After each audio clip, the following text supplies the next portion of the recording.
It's time for Michigan's newest sports talk show, Mitten Madness. And here he goes. Defense win championship. Michigan sports talk from here in Battle Creek. The latest stories, the biggest games, all across the Mitten State. That's not something to play with. Streaming live and on demand on the 95.3 WBCK app. Here are your hosts, Jacob Harrison and Da'Jzon Hughes. Hello there, good morning. This is Mitten Madness on 95.3 WBCK. Jacob Harrison and Da'Jzon Hughes set to talk Michigan sports. For the next hour, we got huge games to pick. College football playoff. Do keep in mind, we have no idea just yet what happened between Notre Dame and Indiana. That game happens on Friday night. We're recording Friday morning around 11 a.m., so we will pick the remainder of the college football playoff field, though we did pick that Notre Dame-Indiana game last week. We also got to get into some Lions stuff. We got to talk a Michigan-Alabama bowl game because, of course, we do. It's perfect for this show. But we'll get all into that here in just a little bit. DJ, we start the show the same way we do every day. How's it going, man? I can't complain too much. My fantasy hopes are just about over. I'm playing for third place in both of my important leagues. But I will say third place in one league is a total disappointment to me because I by far have the most knowledge in that league and should be winning that league. The other one, third place, is an absolute godsend. Yeah. From where I was, from where this team was a year ago when I picked them up to fighting for third place, I think it's fantastic. And then, sports time as always during this time of year has me excited. Yeah, that second league is my league. Yes. and I'm trying to get to the championship, but hats off to you, man, because that team had been squandered for years. You immediately turned it around, got it in the playoffs. We have a lot of fun with that. All right, let's not waste too much time. The Detroit Lions, man, they are 12-2, which is fantastic, right? That is incredible. It's franchise altering, it's record setting, it's city rejuvenating, it's all the monikers, right? This team has the most ridiculous injury luck on the planet. The number of players that have joined the injured reserve, particularly from the defensive side of the football, and many of which will not be coming back. And now it's starting to kind of seep into the offensive side of the ball as well, because David Montgomery is potentially out for the rest of the regular season. News did come out Thursday afternoon that Montgomery may be able to come back in the postseason. Of course, everyone is holding their breath and hoping that this team can reach the Super Bowl, in which case Aiden Hutchinson would likely be able to come back and contribute at least in that one game. Just get 40 snaps out of Hutch in the big game, right? And see what happens. But, I mean, you got Jalen Reeves-Maybin is designated to return. That's a good thing. But Brian Branch is questionable this week with a calf injury, which is new. Frank Ragnow is questionable this week, which is new. Ifeadi Melifonwu, he's coming back off of IR soon, but nonetheless, he's missed a ton of time. Khalil Dorsey just shattered his ankle, basically. Carlton Davis broke his jaw. Ali McNeil tore his knee up. You point to anywhere on this defense, and it gets worse, but some guys like Alex Anzalone might be able to come back at some point. It's tough, but I think you look at the remainder of this schedule, you look at the Bears and the 49ers on the road. Both very winnable games. 49ers are tougher than their record indicates, but they're beatable. They're not reaching the playoffs. Whether or not they cash in on the season and call it a day is not super likely, but it could be the situation you're walking into.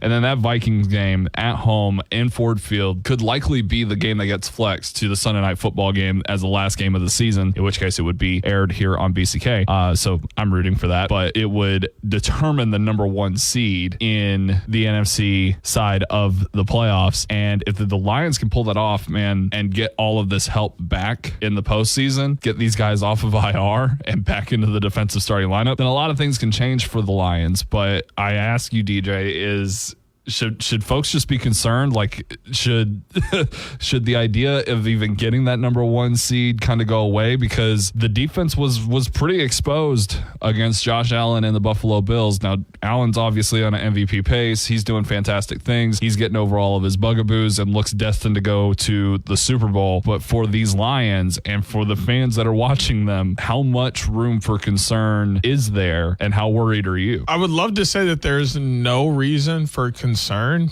but of course there is. You have almost 20 players on IR, and most of them are from your defense. That is scary. But what isn't so scary is, well, you did put up 42 points, even with a few injuries coming to your offensive end this weekend. You can score in bunches. So that should alleviate some of that stress, knowing that if it does turn into a scenario where it's a shootout and you got to score points, you can put points on the board. And honestly, David Montgomery is a huge loss, but at the same time, you got Jahmyr Gibbs in your backfield, who can be a 3-down running back. Mm-hmm. And I'm sure there's someone behind him to take over that change of pace if you need it there. So they're not necessarily going to bad space offensively, but going into the playoffs without large parts of your defense is a place of concern. If they're going to lose a game, it's because they're not going to be able to make a stop. And that is kind of heartbreaking, honestly, because they have deserved to be in the position that they're in right now, and they deserve to make a serious run for the Super Bowl, but it may come down to injuries, something that they kind of have zero control over. Craig Reynolds is likely going to be the guy to spell Jahmyr Gibbs the most. The Lions are very high on Sion Vaki,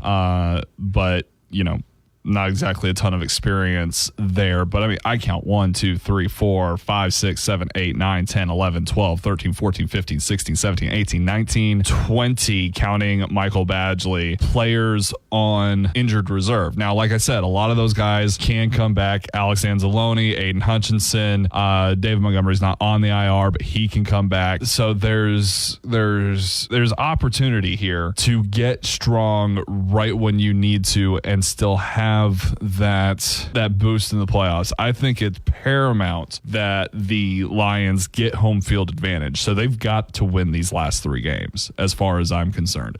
It will not be easy to do that, obviously. My biggest concern really isn't with the defensive injuries, because like I said, you get some of those guys back. Once the linebackers come back, and it's not just Jack Campbell out there, once Melifonwu is available again, it's not just Brian Branch and Kirby Joseph out there, as well as Terry and Arnold. Secondary's done a little bit better job of staying healthy.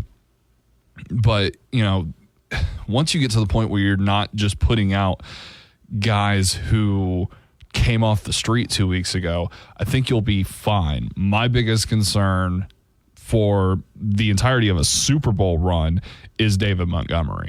Now, he's going to miss these next few weeks and might come back in the postseason, and I still think that's a might based off of the reports that we've gotten, but I don't know that the offense can be what it needs to be without him. I agree with you. Jahmyr Gibbs is fantastic, 3-down back. I no notes on Jahmyr Gibbs. Sonic is great, but the Sonic and Knuckles aspect to that offense really drives forward what they need in order to establish the mentality and the physicality of the game early and to close it out late as well.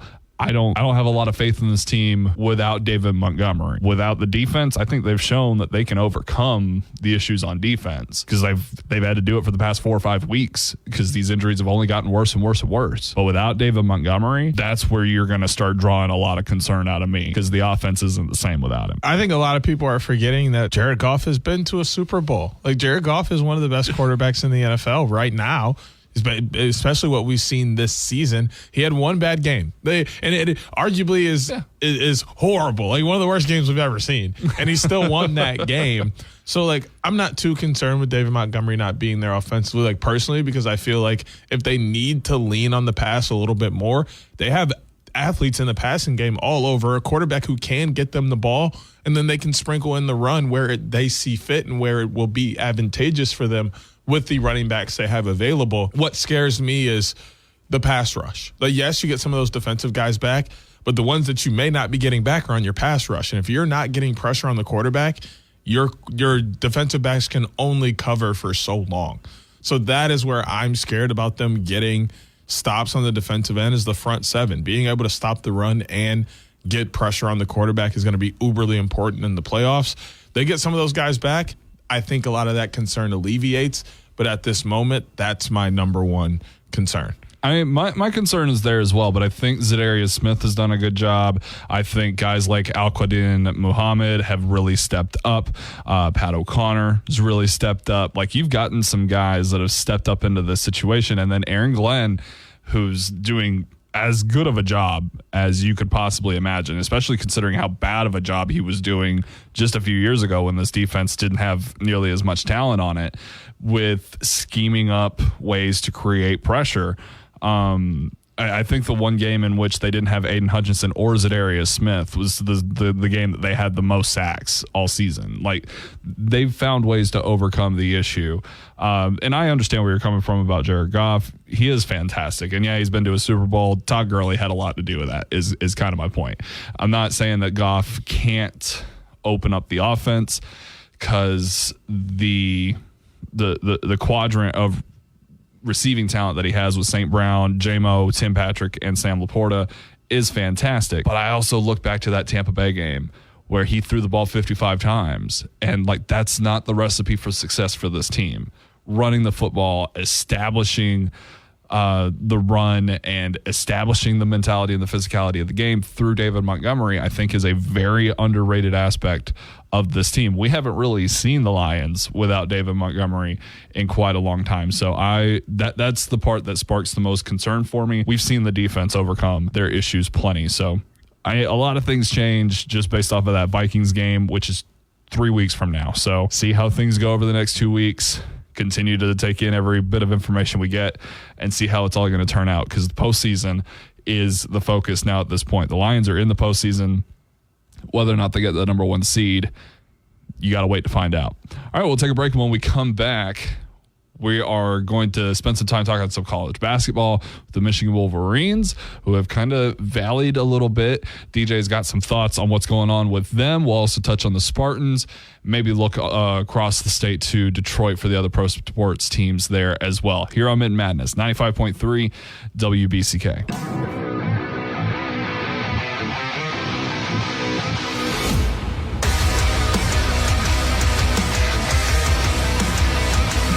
We're back here on Mitten Madness, 95.3 WBCK. Jacob Harrison and Da'Jzon Hughes. The Michigan Wolverines are suddenly on a 2-game losing streak.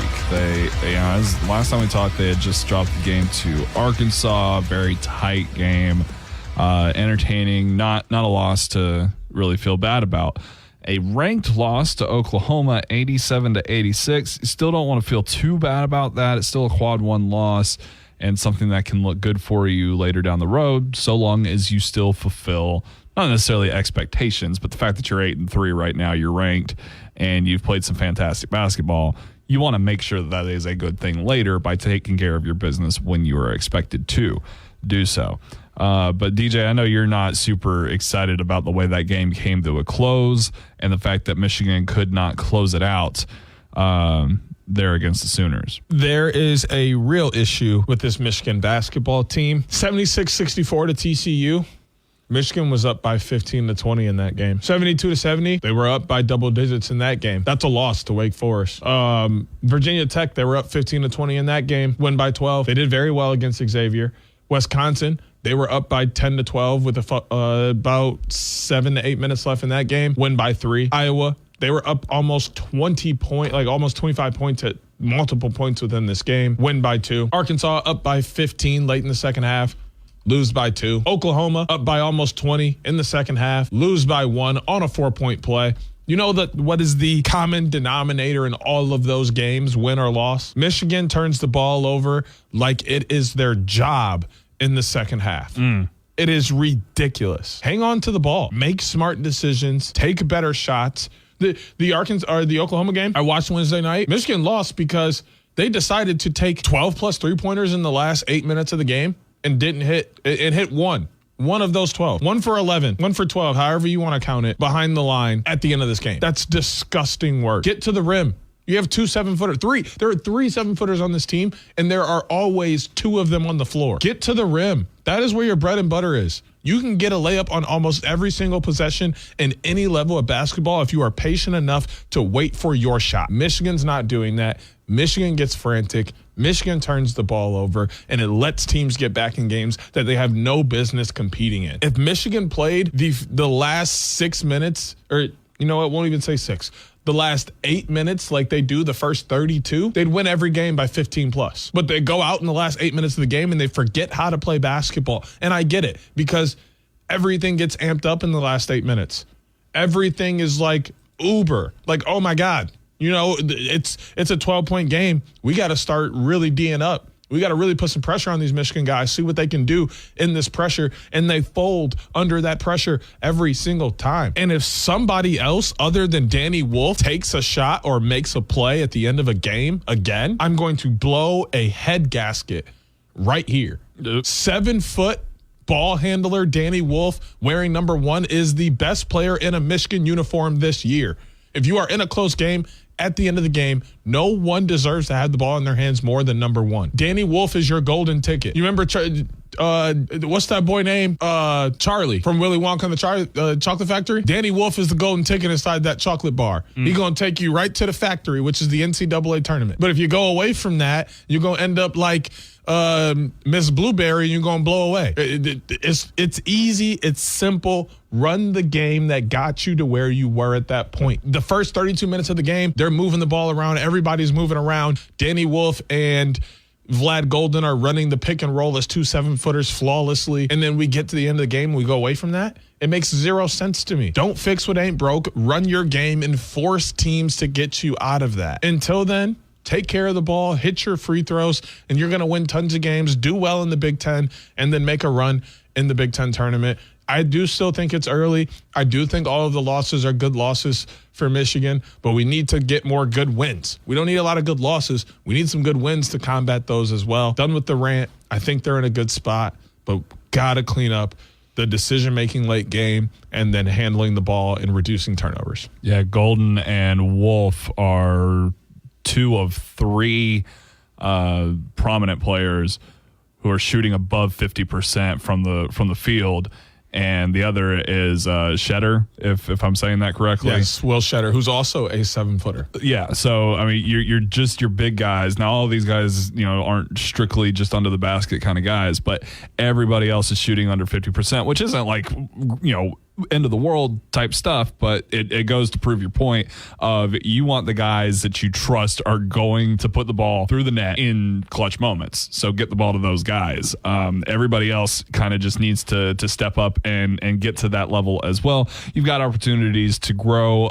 2 very close, very tough losses that kind of prove that you're in that territory. You've just clearly also got a hump to get over. So take this Purdue Fort Wayne game seriously. Go out there and execute. Pull out a huge win. Western Kentucky do the same thing. USC is an opportunity to do something fun and big on the road and put everything that you took in those other 2 games to close out 2024, put them into practice against a conference opponent. And then you've got an opportunity to once again take on a ranked opponent in UCLA on the 7th of January and kind of put all of that into place, right? You take things 4 games at a time and show and take the opportunities to learn and to grow and then to put into practice, and it'll take you a long way in that sport. Michigan State, on the other hand, they are also ranked. They're ranked 20th. They're 9-2 at this point in the season. They're enjoying a 4-game winning streak. They've throttled since the last time we have talked. They put the business onto Minnesota, put even more business onto Nebraska, and then put some business onto Oakland as well. So 3 big convincing wins for Michigan State, who find themselves second in the conference standings, 2-0 in the conference, 9-2 overall, only behind UCLA with a 10-1 record. DJ, thoughts on the Spartans and how they are going? They also have 2 Group of 5 matchups against FAU and Western Michigan coming up to close out the year. I love what Michigan State has been doing so far this year. They're following their normal, playbook and how they like to set things up for their season. And they're playing good ball right now, taking care of business against Minnesota and Nebraska, both by in hefty margins. You also take care of Oakland in Battle of the D in a healthy margin as well. You got FAU and Western, which should be no competition for you. Ohio State and Washington shouldn't be any bother either. Northwestern might give you a little push, but I trust them against them as well, which means they're coming in on like a 10-game win streak before they play Penn State, which is going to be somewhat of a tough game. They've played good basketball this year, but I do expect that one comes down to Tom Izzo just simply being a better coach than so many different coaches in the NCAA basketball realm. I expect them to beat Penn State off of his coaching ability and the situations he puts them in. Illinois will always be a tough game, but they're on the down this year compared to where they normally are. So I could see Michigan State coming out on top of that one. And then their next very tough test is Rutgers, who has two of the best guards in the country in Dylan Harper and Ace Bailey. They have been absolutely fantastic. That'll be a game to watch all the way on January 25th. But State's in a very good spot. Expect them to be a tournament team, and they're going to be competing for both the regular and tournament Big Ten championships. All right, while we've got a minute, why don't we just keep it on the hardwood and also talk NBA basketball a little bit. The Detroit Pistons, since last we talked, they've kind of had a rigorous schedule. They've played some fairly elite teams, 2 trips to Boston to take on the Celtics. The Bucks, who are back in business, up to 14-11 on the season. Tough loss there as well. Most recently got handled by the Jazz, Colin Sexton and Keontae George, putting in work there for Utah, who's I think a little bit better than they have been in recent years. Nonetheless, another game here coming up against the Suns later tonight, but they did pick up some wins against the Heat and the Knicks, and I believe we didn't talk about that Pacers win either. They're 11-17, and I was just scrolling through some statistics. They're just kind of, and this is a good thing, they're just kind of average at everything statistically. There's probably some things that I'm overlooking here, just not being the biggest basketball nerd in the world, but most of the statistics, you just kind of see the Detroit Pistons hanging out right in the middle of the league rankings on pretty much everything. Do you get the impression that they're just an average team that's going to lose more games than not? Or is that kind of enough of a positive symbol to kind of inspire a little bit of hope in that things are continuing to get better? Things are getting better, but they are an average team. Last year, they were far below average. So you can't say things aren't getting better because they are. They're an average team, and they're in that average realm where they're going to beat other average teams, lose to other average teams, but they're also able to go out and win or lose to anyone. They are competing and beating some of the best teams in the NBA, but also losing to some of the worst teams in the NBA. So they're right in that comfortable middle range. And I think that it's a progression year where they're just going to keep doing themselves, keep getting better, keep paying attention to what they have in-house, look to make changes in the offseason, and then look to have a really good year next year. I'll tell you one thing that they are really bad at and one thing that they are really good at. They are really, really bad at getting steals, creating turnovers in general, and in that same vein, in free throw percentage. So they're not taking opportunities and they're not taking advantage of the opportunities that are given to them, and that is concerning. That said, they're a top 10 rebound team. So they've got that to at least to grow on, and I think that was kind of somewhat expected based off of the way that the team has been built. Average shooters across the board, which is usually something that's going to keep you in most games. However, if you are turning the ball over way more than you are getting turnovers, that's where you're going to start to find problems. All right, we'll take a break and come back, and we're going to take the opportunity, because I won't be here next week, to talk about the upcoming Alabama versus Michigan ReliaQuest Bowl down in Tampa, Florida. DJ's the Michigan fan. I'm the Alabama fan. Let's have a little fun with it next here on Mitten Madness, 95.3 WBCK. Detroit sports fans, Wolverines and Spartans alike. This is your sports show, Mitten Madness, with Jacob Harrison and Da'Jzon Hughes on 95.3 WBCK.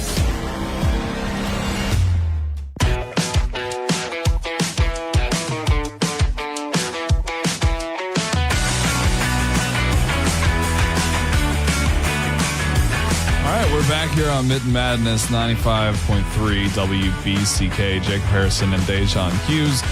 Let's talk about the game that is going to take place on New Year's Eve at noon in Tampa, Florida, the place where the Bucks play, Raymond James Stadium.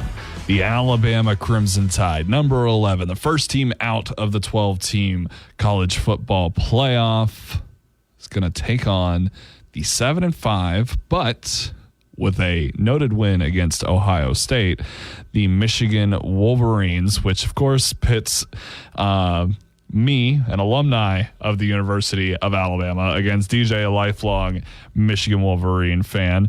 And once again, last time these two played was actually January 1st of this year. So they begin the year in the Rose Bowl, looking to go play for the national championship. Michigan wins that game, and it's one of the best games of the entire season last year. And now both teams are on the outside looking in, but no way of getting in because it's all settled. And they face each other on the last day of the season as completely different teams under new head coaches with decimated rosters in varying ways. And now they find themselves playing in this ReliaQuest Bowl. And from the Alabama perspective, there's a lot of things that have changed even in just the past couple of weeks with opt-outs and guys going through the transfer portal. One guy, Jalen Mbakwe, who went into the portal and 2 days later said, "Nah, I'm coming back." So he's likely to not play in the game despite being one of the more talented defenders on Alabama's defense as a freshman defensive back.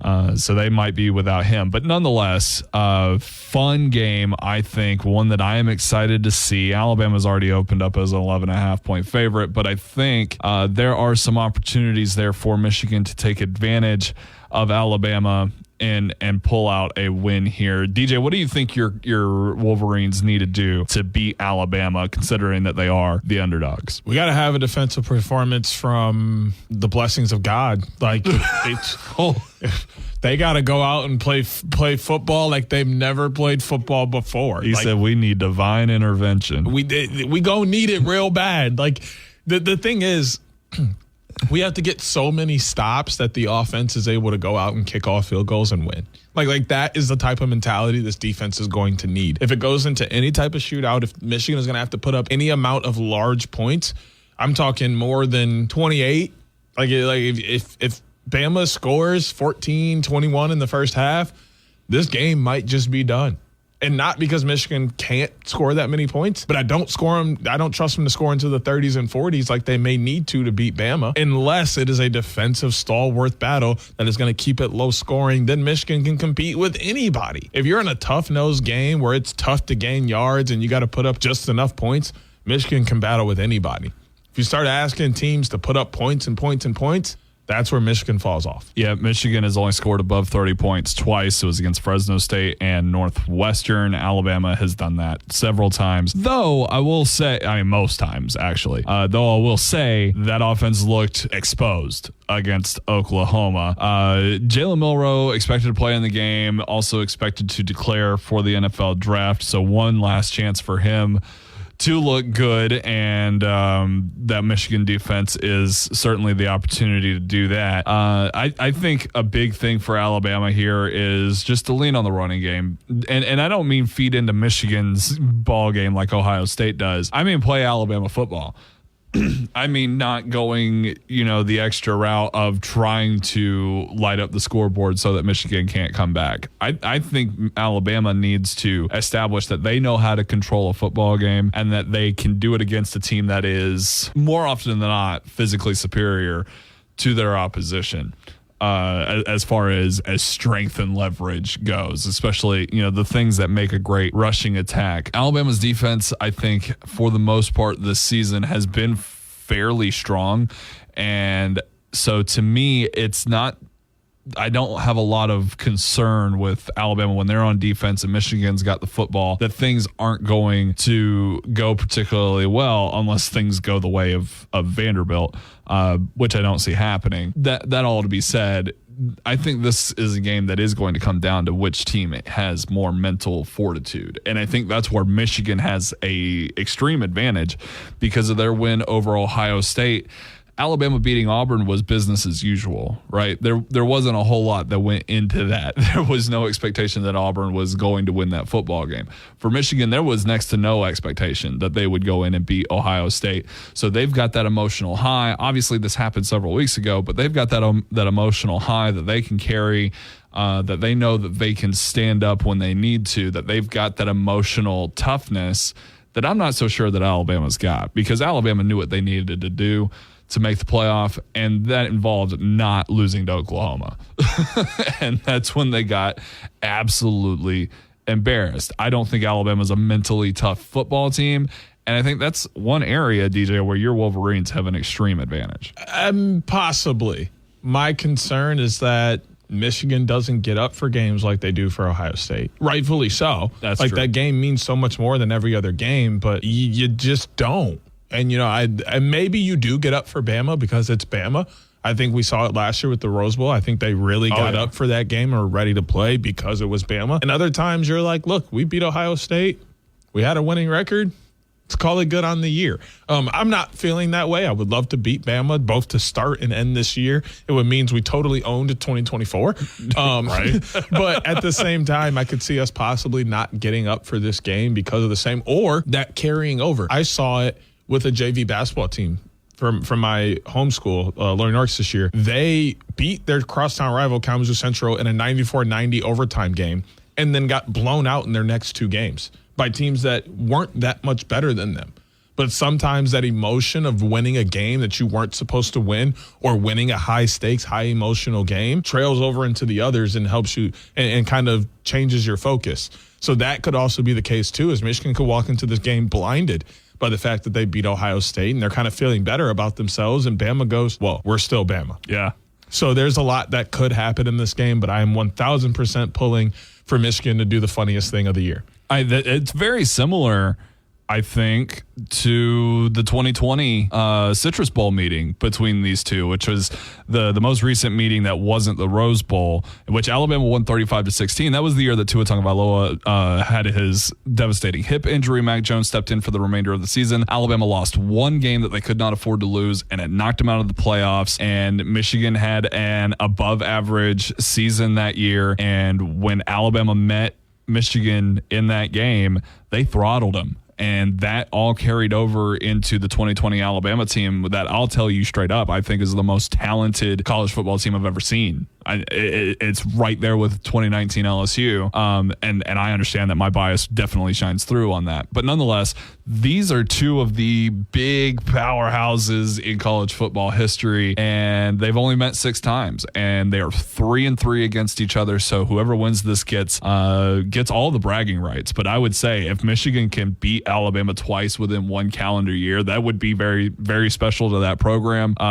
You already get to hold over the fact that you've got more wins than us all time, and now you get to kind of shine light on the fact that you have a winning record against us for the first time since 2000, when Tom Brady beat the Crimson Tide in the Orange Bowl on a 1-point victory, and you also beat them twice in one season, and overcame the changing of coaches, legendary coaches, a bit quicker than Alabama did, all things being considered. But you'll get the opportunity next week, DJ, to talk all the trash in this game, and I'll be down in Alabama a touch more brainwashed than usual within the Crimson Tide lore. But nonetheless, it'll be a fun game. I'm excited for it, and I'm sure we'll pick it next week as well. And there won't be any biased selections whatsoever. Speaking of picks, let's get to that next here on Mitten Madness. We've got college football playoff games. We've got intense NFL matchups, and we're going to pick them all next on Mitten Madness. 95.3. 95.3 WBCK.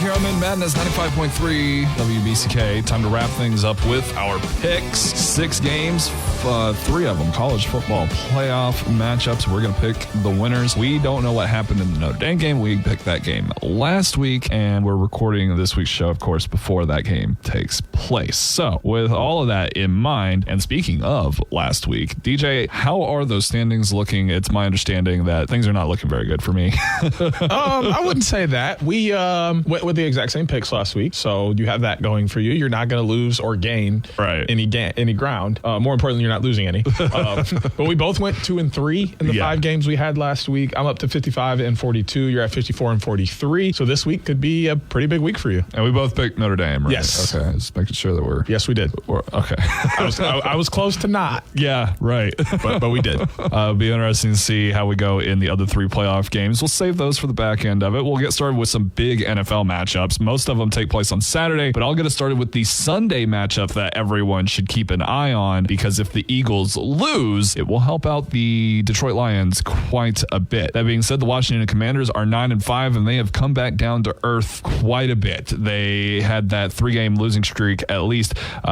losing to Pittsburgh, Philadelphia, and Dallas. That closing out on Thanksgiving, came back from the bye week, and they beat Tennessee, had the bye week, came back from that, and almost dropped one to a pretty bad New Orleans Saints team. Washington's 9-5, in a position to make the playoffs, and they host the Eagles, who have been rolling. I mean, they stomped the life out of my Pittsburgh Steelers last week. They know how to run the ball, they know how to protect the football, and they play some pretty fantastic defense too. DJ, who you got between the Eagles and the Commanders? As you know, there is part of me that lives in the city of brotherly love. That is a very important city to me, a city that I thoroughly enjoy. They have been playing amazing football this year. They only have 1 loss on the road, and honestly, they're playing in that dumpster fire of a stadium, Northwest. That is a bad stadium. Which is going to play a factor into this game, but I think the Eagles know the road they have in front of them. The only way to kind of control their destiny is to win out, and they're hoping for some losses in some other places, but they have to handle their business first, and comes with that is beating the Washington Commanders, which is what I have them doing this weekend. Yeah, I think Washington's good enough to win the remainder of their games, but I don't think they're quite good enough to beat the Eagles. Eagles are playing on a different planet right now. What I saw them do to my Steelers last week was it wasn't even frustrating. It was impressive to watch a team manhandle another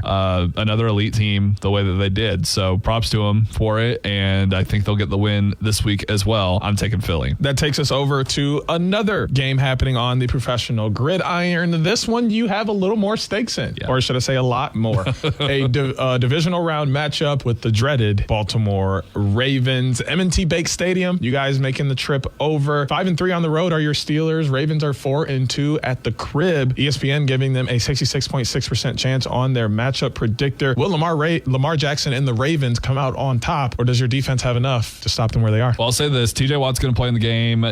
George Pickens is not. And it's almost more concerning that George Pickens is not going to play in this game, because he's sat out the past 2 weeks, just hoping that he would be able to come back in time for this game, because this game is more important than even the one that takes place on Christmas Day, 4 days after the fact, which is stupid, by the way. The Steelers and the Ravens both have to play on Christmas Day after playing on Saturday. Absolutely absurd. But not having Pickens is a concern for me. But that being said, the Ravens they have struggled so mightily against the Steelers and played so well against everybody else. But keep in mind, they're 9-5. They're not exactly a perfect team, despite how well Lamar Jackson is playing. I think you look at the Baltimore Ravens, you look at the Cincinnati Bengals, they're the same team with different outcomes, except for the fact the Bengals defense is absolutely broken. It is terrible bad. I'm going to stick with the Steelers, and it's not really a place of bias that I'm picking them. It's just the Ravens are missing that extra oomph to beat a team like the Steelers, despite how well they run the ball. Their defense, I think, is going to let them down as the Steelers come back after a bad week last week. And you know what I got to say to that? Chances make champions. Chances make champions. I don't know why I believe in this chance that I'm going to take, but I believe that the Ravens have just enough to win this game, because honestly, the division's on the line. Playoff hopes could possibly be on the line. These are important games to win. Lamar Jackson is a winner. The only thing that gets in his way sometimes, in my opinion, is Coach Harbaugh. I don't disagree, but I don't think that's going to be the case this weekend.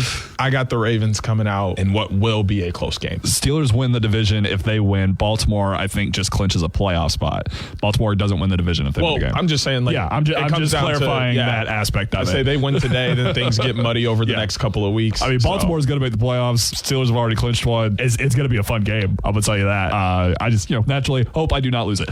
The Kansas City Chiefs and Houston Texans will also also play a Saturday and a Christmas Day game. So at least all 4 of these teams all have to play 2 games in 4 days.